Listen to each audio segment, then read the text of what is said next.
नया साल शुरू हुए अभी 15 दिन भी नहीं हुए हैं और चिचा की बात अब सच होती दिख रही है। 26 में तो दुनिया खत्म है। जिस रेट पर ट्रंप काम कर रहे हैं, अगर 2026 में दुनिया बच गई तो चमत्कार हो जाएगा। पहले अमेरिका का वेनेजुएला के अंदर घुसना, प्रेसिडेंट मडूरो को वहां से अगवा कर लेना, रूल बेस्ड इंटरनेशनल ऑर्डर की धज्जियां उड़ा देना, उसके बाद ईरान को धमकाना कि वहां भी यूएस हमला कर देगा क्योंकि आयतुल्ला खमीनी के खिलाफ वहां प्रदर्शन चल रहे हैं। लेकिन अपने ही घर में आइस की बर्बरता के चलते ट्रंप सरकार के खिलाफ देश भर में माने अमेरिका में प्रोटेस्ट हो रहे हैं। लोग मांग कर रहे हैं कि भैया पूरी एप्स्टीन फाइल तो दिखाओ, कुछ तो छुपा रहा है डोनाल्ड। अब अपने काले करतूतों को छुपाने के लिए, देश को डिस्ट्रैक्ट करने के लिए क्या अब डोनाल्ड ट्रंप ग्रीनलैंड को अपना अगला निशाना बना सकते हैं? अभी तक तो ग्रीनलैंड को खरीदने वाली बात मजाक लग रही थी, लेकिन उसे अब हल्के में नहीं लिया जा सकता। ट्रंप एडमिनिस्ट्रेशन ने बीते कुछ दिनों में ग्रीनलैंड पर अपना रुख और भी कड़ा कर दिया है। अब ट्रंप ग्रीनलैंड पर कब्जा जमाने के लिए मिलिट्री एक्शन तक की धमकी दे चुके हैं।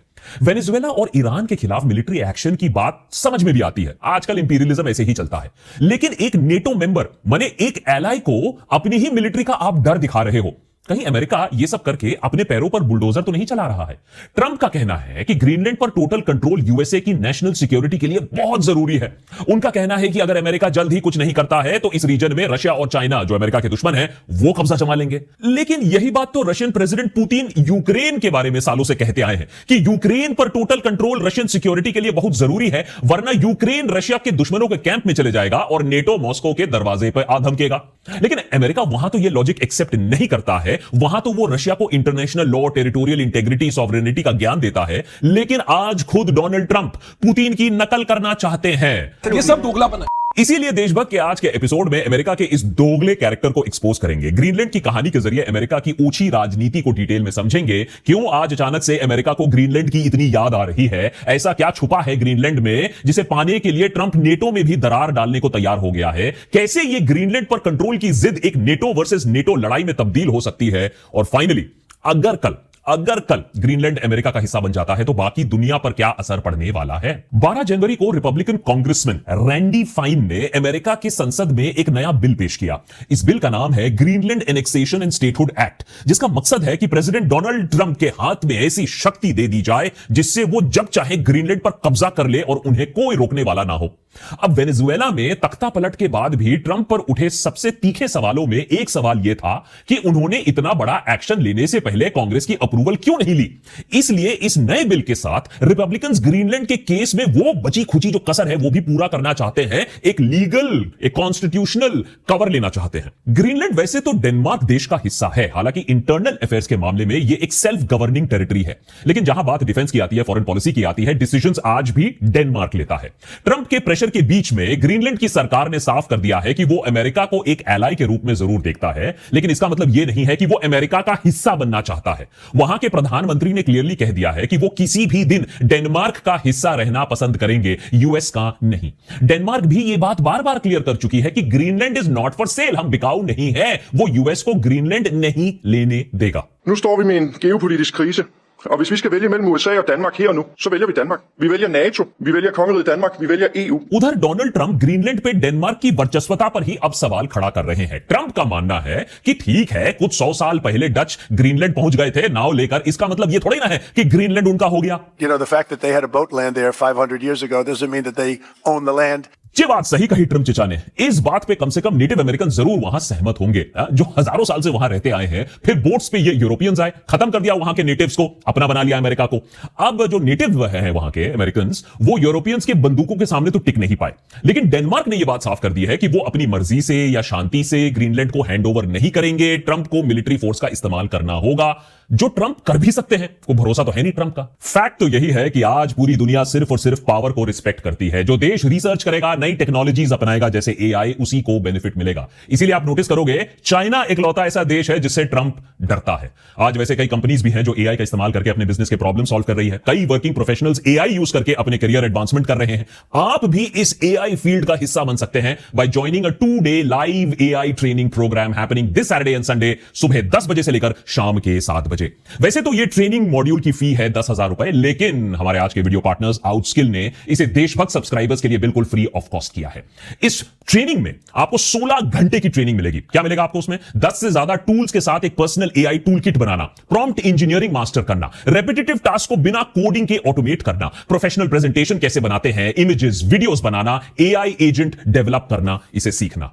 40 से ज्यादा देशों में 1 करोड़ प्रोफेशनल्स ये ट्रेनिंग अटेंड कर चुके हैं। आप चाहे किसी भी फील्ड से हो, ये फ्री ट्रेनिंग आपके लिए है। अपने करियर को फ्यूचर प्रूफ करने के लिए, एआई को समझने के लिए आप इस फ्री क्लास को अटेंड कर सकते हैं। डिस्क्रिप्शन में मैंने नीचे लिंक देकर रखा है, उस लिंक को क्लिक करिए, ट्रेनिंग के लिए साइन करिए, and it's absolutely free of cost. Don't miss out on this golden opportunity. अब ट्रंप के लिए दिक्कत यह है कि ग्रीनलैंड साउथ अमेरिका का तो हिस्सा नहीं है कि जब मन किया वहां सत्ता पलट कर दी, लूटपाट मचा दी। डेनमार्क तो नेटो का हिस्सा है। अगर उसकी टेरिटरी यानी ग्रीनलैंड पर कोई हमला होता है तो उसे बचाने के लिए जंग में नेटो के सारे देशों को आना पड़ेगा बाय रूल बाय लॉ। लेकिन दिक्कत यह है कि अमेरिका भी नेटो का मेंबर है। तो टेक्निकली अगर अमेरिका ग्रीनलैंड पर मिलिट्री इस्तेमाल करती है तो नेटो के अंदर एक इंटरनल वॉर या सिविल वॉर जैसी हालत उत्पन्न हो जाएगी, जिससे एसेंशियली नेटो खत्म हो जाएगा। जिस अलायंस को वेस्ट ने यूएसएसआर से बचने के लिए बनाया था, उसी का पतन का कारण आज अमेरिका बन सकता है। वो देश जो दशकों से नेटो के लिए नेट सिक्योरिटी प्रोवाइडर बना हुआ है, आज वही इसे मिट्टी में मिलाने के लिए तैयार दिख रहा है। इसीलिए बिगड़ते हालात को देखते हुए यूरोप के तमाम लीडर्स ट्रंप से sovereignty, territorial integrity, international borders को ध्यान में रखकर काम करने की सलाह दे रहे हैं। लेकिन ट्रंप फिलहाल ग्रीनलैंड की जिद पकड़े बैठे हुए हैं और वो किसी को सुनने को तैयार नहीं है। अभी इसी हफ्ते वॉशिंगटन में उनके जो वाइस प्रेसिडेंट है जेडी वैंस, वो डेनमार्क और ग्रीनलैंड के लीडर से मिलने वाले हैं। अब देखने वाली बात होगी कि इस मीटिंग का निष्कर्ष क्या निकलता है। क्या उन्हें भी व्हाइट हाउस में जलील किया जाएगा, जैसा कि आप जानते हैं जेलेंस्की के साथ हुआ था। सवाल यह है कि ग्रीनलैंड से सडनली इतना लगाव क्यों हो रहा है? ठीक है, एप्स्टीन फाइल से लोगों का ध्यान हटाना है, डिस्ट्रैक्शन बनाना है, लेकिन अपने ही दोस्तों के साथ इतना बड़ा विश्वासघात, कुछ तो बात होगी ग्रीनलैंड में। इसे समझने के लिए थोड़ा सा हिस्ट्री, थोड़ा सा ज्योग्राफी। ग्रीनलैंड दुनिया का सबसे बड़ा आइलैंड है। एरिया के मामले में ये इतना बड़ा है कि इसमें 6 जर्मनी समा जाएंगे। लेकिन इतने बड़े जगह के बावजूद इसमें सिर्फ 56,000 के आसपास लोग रहते हैं। ग्रीनलैंड का लोकेशन ऐसा है कि ना चाहते हुए भी ये अपने आप को हर कुछ सालों में ग्रेट पावर पॉलिटिक्स के बीच में पिसता पाया है अपने आप को। ये आइलैंड यूएस और यूरोप के बीचों बीच पाता है अपने आप को। इसके एक तरफ है आर्कटिक महासागर जो तेजी से पिघल रहा है, दूसरी तरफ है अटलांटिक महासागर जिसे अमेरिका और यूरोप के बीच ट्रेड फ्लो करता है। अब जियोग्राफिकली ग्रीनलैंड नॉर्थ अमेरिका के ज्यादा करीब है, इसीलिए अमेरिका के मनरो डॉक्ट्रिन के तहत ये उसके स्फेयर ऑफ इंफ्लुएंस में आता है। अब मनरो डॉनरो डॉक्ट्रिन क्या है वो हमने आपको डिटेल में इस एपिसोड में समझा दिया है, उसे भी देख लीजिएगा टू अंडरस्टैंड द जियोपॉलिटिक्स। लेकिन अमेरिका आज जो भी कह ले, पॉलिटिकली और कल्चरली सदियों से ये आइलैंड यूरोप के साथ ज्यादा क्लोज कॉन्टैक्ट में रहा है।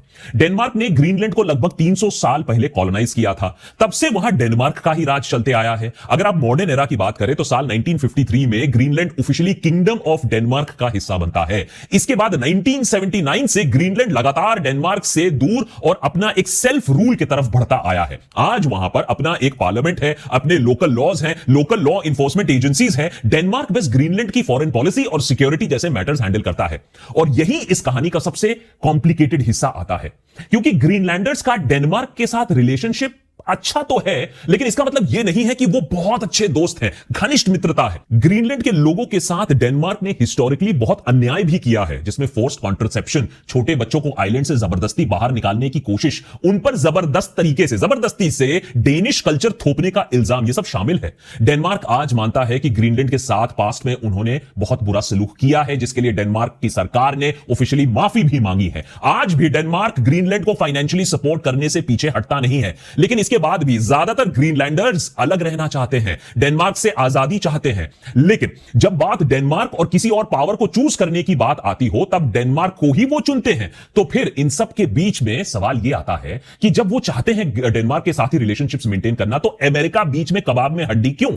ग्रीनलैंड को लेकर आज जो भी हंगामा दिख रहा है, उसे देखकर तो आपको ऐसा ही लगेगा कि यह सब एक रोग अमेरिकन प्रेसिडेंट के सनक का नतीजा है। डोनाल्ड ट्रंप आज पावर के नशे में धुत हो चुके हैं, तो बस किसी न किसी तरीके से चाहते हैं कि मैं ये ग्रीनलैंड को निगल जाऊं। इसीलिए जब भी उन्हें एप्स्टीन फाइल जैसा कोई डोमेस्टिक चैलेंज दिखता है, तो लोगों को डिस्ट्रैक्ट करने के लिए, लोगों को भटकाने के लिए कभी वेनेजुएला, कभी ईरान, कभी ग्रीनलैंड, इस पर चढ़ जाते हैं। वेल, इस केस में डिस्ट्रैक्शन एक बहुत बड़ा कारण है, लेकिन यह भी मानना होगा कि ट्रंप का ग्रीनलैंड में जो इंटरेस्ट है वो डिस्ट्रैक्शन से थोड़ा ज्यादा भी है। कहानी इससे डीपर है, क्योंकि डोनाल्ड ट्रंप से पहले भी 2 अमेरिकन एडमिनिस्ट्रेशंस ने ग्रीनलैंड को खरीदने की कोशिश की हुई है। वर्ल्ड वॉर 1 के समय वुडरो विल्सन और सेकंड वर्ल्ड वॉर के समय हैरी ट्रूमन। अमेरिका के लिए यह टेरिटरी खरीदना कोई नई चीज भी नहीं है। लुइजियाना से लेकर अलास्का तक अगर आप अमेरिकन हिस्ट्री टटोलोगे तो आपको कई ऐसे इंसिडेंट्स मिल जाएंगे जहां अमेरिका ने जरूरत के हिसाब से नई टेरिटरीज पर आक्रमण नहीं किया, उसे खरीदा है। पिछले शताब्दी में ग्रीनलैंड के साथ भी यही मॉडल अपनाया गया है ऑलरेडी। सेकेंड वर्ल्ड वॉर के टाइम पर नाजी जर्मनी ने मेनलैंड डेनमार्क को ऑक्यूपाई कर लिया था। इसीलिए ग्रीनलैंड की सुरक्षा के लिए पूरे वॉर टाइम पर अमेरिका ने ग्रीनलैंड को ऑक्यूपाई करके रखा था, ताकि नाजी जर्मनी के हाथ यह टेरिटरी ना लग जाए। यूएस ने वहां मिलिट्री और रेडियो स्टेशंस एस्टैब्लिश किए। वॉर खत्म होने के बाद अमेरिका ने बाकी टेरिटरी तो डेनमार्क को वापस कर दी, लेकिन अमेरिकन फोर्सेस ग्रीनलैंड में परमानेंटली स्टेशनड तब से रहे हैं। इसके बाद अमेरिका और डेनमार्क के बीच में 1951 में एक डिफेंस एग्रीमेंट साइन होता है। इस एग्रीमेंट के तहत यूएस को ग्रीनलैंड में मिलिट्री बेसिस बिल्ड और मेंटेन करने का अधिकार मिलता है, जिसकी बदौलत थुले बेस में अमेरिकन प्रेजेंस आज भी बरकरार है। तो अब सवाल उठता है कि अगर अमेरिका पहले से ही ग्रीनलैंड में मौजूद है, नेशनल सिक्योरिटी के नजरिए से देखें तो ग्रीनलैंड अमेरिका का बेस है, सॉर्ट ऑफ हिस्सा है, तो फिर यह टोटल टेक ओवर का प्रेशर क्यों बनाया जा रहा है? इसका जवाब ग्रीनलैंड में आपको मिलेगा। थोड़ा आपको you will have to scratch the surface, सतह के नीचे जवाब मिलेगा। ग्रीनलैंड का 80% से ज्यादा हिस्सा बर्फ से ढका रहता है, इसीलिए सालों से यहां दुनिया की नजर नहीं गई थी। लेकिन ग्लोबल वार्मिंग के चलते ग्रीनलैंड और उसके ऊपर स्थित आर्कटिक ओशन में बर्फ पिघलने लगी है, पतली होने लगी है। बर्फ पिघलने से ग्रीनलैंड की सतह के नीचे छुपे मिनरल्स को अब लोग थोड़ी आसानी से निकाल सकते हैं, और आर्कटिक के पिघलते हुए स्नो की वजह से वहां नए शिपिंग लेन्स भी खुल रहे हैं। जैसे जैसे climate change polar ice caps को मेल्ट कर रहा है, वैसे वैसे आर्कटिक ओशन और ज्यादा यूजेबल हो रहा है। मतलब जो जगह पहले इनएक्सेसिबल थी शिप्स के लिए, आज वहां पर शिपिंग और कमर्शियल एक्टिविटी तेजी से बढ़ सकती है। आर्कटिक में अब नए सी रूट्स का मतलब यह होता है कि नॉर्थ अमेरिका के कोस्टलाइन से जुड़े हिस्सों से नॉर्थ ईस्ट पैसेज निकलने वाला है और सेंट्रल आर्कटिक के थ्रू ट्रांसपोलर सी रूट बनने वाला है। आइडिया सिंपल है, एशिया और यूरोप के बीच में जो ट्रेडिशनल रूट है वो सुएज कैनाल के थ्रू होकर जाता है। आर्कटिक सी रूट उसका ऑल्टरनेटिव बन सकता है। यह नॉर्दर्न रूट ना सिर्फ हफ्तों का समय बचाएगा, बल्कि जहाजों के लिए फ्यूल कॉस्ट, सुएज कैनाल की हेफ्टी फी प्राइस भी बचाएगा। इसका मतलब है हर साल खरबों डॉलर्स का फायदा सेविंग। जैसे जैसे आर्कटिक की कमर्शियल वैल्यू बढ़ती जाएगी, वैसे वैसे उस पर कंट्रोल जमाने की कोशिश भी तेज होती रहेगी। आर्कटिक पर एक्टिव ग्लोबल ट्रीटीज की वजह से सिर्फ 5 देशों का एक्सक्लूसिव कंट्रोल है। वो है अमेरिका, कनाडा, ग्रीनलैंड, नॉर्वे और रशिया। मतलब 4 देश तो नेटो के हैं और 1 रशिया। ग्रीनलैंड नॉर्थ अटलांटिक और आर्कटिक का एक ऐसा जंक्शन पॉइंट है जहां से पूरे ओशन की मूवमेंट को मॉनिटर किया जा सकता है। ग्रीनलैंड आइसलैंड यूके गैप यानी GIUK गैप एक क्रिटिकल नेवल चोक पॉइंट माना जाता है। यह चोक पॉइंट आर्कटिक को अटलांटिक से कनेक्ट करता है और सबमरीन मूवमेंट को ट्रैक करने के लिए बहुत ज्यादा एसेंशियल है। रशियन सबमरीन्स को मॉनिटर करने के लिए और नेटो की डिफेंसिव पोजीशंस को मेंटेन करने के लिए यह गैप क्रूशल माना जाता है। पर ग्रीनलैंड की कहानी स्ट्रेटेजिक लोकेशन, शिपिंग लेन्स और नेवल सिक्योरिटी तक सीमित नहीं है। एक और वजह है जिसके वजह से आइलैंड को ग्लोबल टग ऑफ वॉर के बीचों बीच आप खड़ा पाते हो, और वो है इसके नेचुरल रिसोर्सेज। ग्रीनलैंड के नीचे ऑयल और गैस रिजर्व्स, गोल्ड और रेयर अर्थ मिनरल्स होने का अब पक्का सबूत मिल चुका है। बर्फ पिघलते ही इन रिसोर्सेज को कमर्शियली एक्सट्रैक्ट करना और आसान हो जाएगा। रेयर अर्थ एलिमेंट्स पर आज अमेरिका का पूरा बिग टेक टिका हुआ है। टेलीकम्युनिकेशन, सेलफोन, चिप्स, ईवीज, बाकी हाई एंड जो टेक मैन्युफैक्चरिंग है, सबके सब रेयर अर्थ मिनरल्स पर ही चलते हैं। और रेयर अर्थ का रेस जो है उसमें चाइना सालों से आगे रहा है। चाइना आज ग्लोबल रेयर अर्थ सप्लाईज को अकेले कंट्रोल करता है। यूएस सालों से कोई और ऑल्टरनेटिव ढूंढने की कोशिश करता आया है। इसीलिए आपने देखा होगा पिछले साल उसने यूक्रेन को बुली करने की कोशिश की और अब वो ग्रीनलैंड के पीछे पड़ा हुआ है। लेकिन ग्रीनलैंड पर कंट्रोल जमा लेने से सारे रिसोर्सेज ऑटोमेटिकली यूएस के नहीं बन जाएंगे, क्योंकि ग्रीनलैंड का माइनिंग सेक्टर लार्जली अनएक्सप्लोर्ड है। हार्श एनवायरमेंट है, इंफ्रास्ट्रक्चर लिमिटेशन है, प्रोसेसिंग चैलेंजेस है। ये सब कुछ फिक्स करने करते सालों लग जाएंगे, बिलियंस ऑफ डॉलर का इन्वेस्टमेंट लग जाएगा। इसके साथ जो क्लाइमेट कंसर्न्स और इकोलॉजिकल डैमेज का खतरा है वो अलग।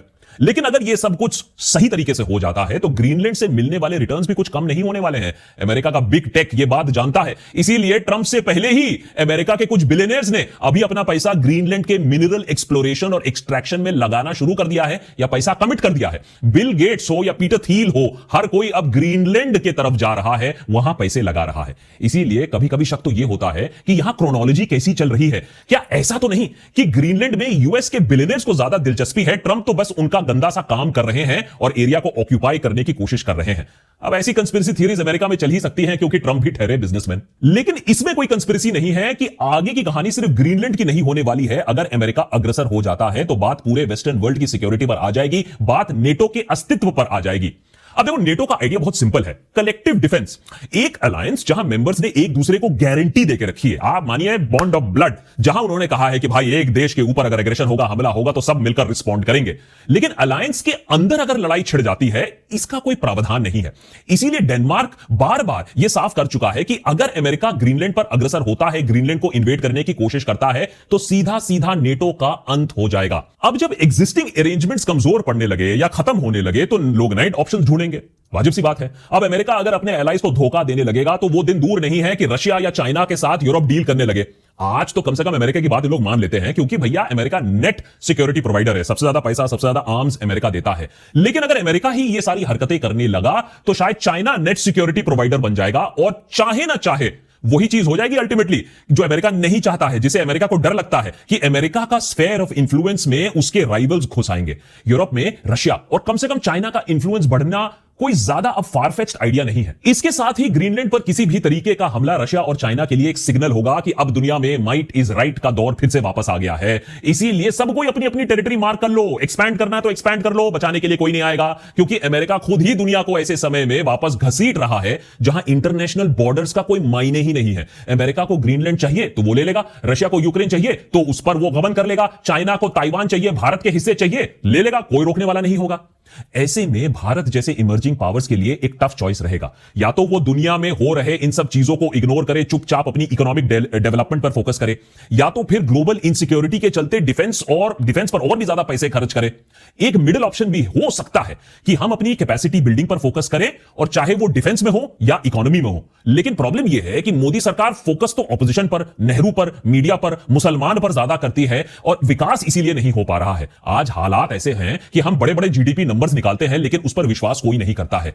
अब भी मैं कहता हूं सुधरने के लिए एक आखिरी मौका है, क्योंकि इसके बाद चीजें बहुत ज्यादा उलट पुलट हो जाएंगी और उसके बाद हमें बचाने वाला कोई इंटरनेशनल लॉ नहीं होगा, कोई देश नहीं होगा। एक बहुत ही इंटरेस्टिंग सिचुएशन पर हम आ गए हैं अब 2026 में।